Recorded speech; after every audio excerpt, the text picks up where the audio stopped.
Relator, então o pé de meia ficaria fora do arcabouço fiscal, seria essa a ideia, para que não haja cortes para o ano que vem, o ano eleitoral. E além disso, o senhor já chegou a calcular que alívio dariam todas essas medidas para as contas públicas? Um percentual ou um valor?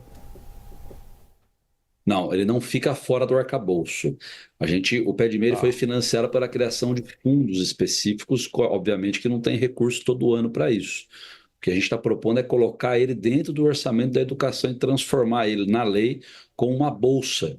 Como é a Bolsa CAPES, bolsa que oferece, por exemplo, aos professores de modo geral. A ideia é a gente garantir que o programa funcione anualmente sem prejuízo de orçamento. Lembrando que o orçamento da educação no governo do presidente Lula vem crescendo de maneira substancial, portanto não tem prejuízo, também não tem desrespeito à legislação fiscal. Agora, o valor que essas medidas poderiam trazer para alívio nas contas públicas. Como eu disse, com relação a PIS e COFINS, nós estamos falando aí que o governo deixa de arrecadar em torno de 8 a 10 bilhões, segundo o próprio relatório do Ministério da Fazenda. As outras medidas necessariamente não têm um valor, não dá para dizer cravar que é 1 ou 2 ou 3 bilhões.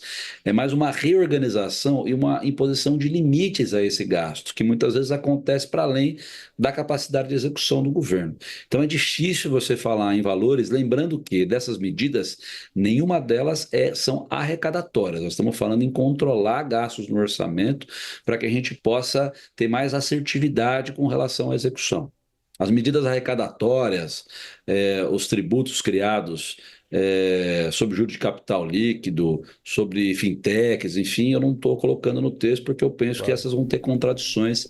E aí qual é o risco da gente não aprovar o relatório no plenário? Isso que eu ia te perguntar agora, deputado, o senhor deixou aí a bola quicando. O presidente Lula já teria até avalizado uma proposta que está com o Ministério da Fazenda, já se encaminhando para a Casa Civil, nesse sentido de taxação das bets e das fintechs. Eu ia te perguntar sobre hoje o ambiente. A gente sabe que existe um lobby muito pesado entre os parlamentares, das bets sobretudo. Houve muita resistência a esses trechos quando da votação da MP. O senhor acredita que esse cenário de resistência ele vai se repetir? Já houve uma comunicação expressa do Executivo à base no Legislativo para tentar diminuir essa resistência entre os deputados? Qual vai ser o comportamento da bancada do PT? Já adicionando mais uma pergunta aqui para a gente finalizar, deputado, diante dessa proposta específica sobre bets e fintechs.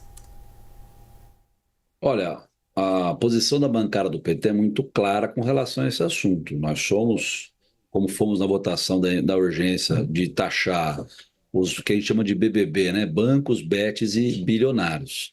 Tanto é verdade que o nosso líder Lindbergh, com a assinatura da bancada, protocolou um projeto agora propondo elevar a tributação das bets. Então, assim, o que eu tenho de informação do governo a respeito desse assunto é o mesmo nível que você tem. São suposições, são perspectivas, nada de concreto. Nesse momento, eu estou concentrado em aprovar esse PL do metanol e mostrar para a sociedade brasileira, dar uma resposta para a sociedade brasileira e contribuir para que a autoridade policial possa investigar com mais rigor esses crimes de falsificação, reestabelecer essa confiança do mercado de bebidas com relação à sociedade, porque teve uma queda grande no consumo, nós estamos falando de empregos e uma parcela importante da economia, hotéis, bares e restaurantes, enfim.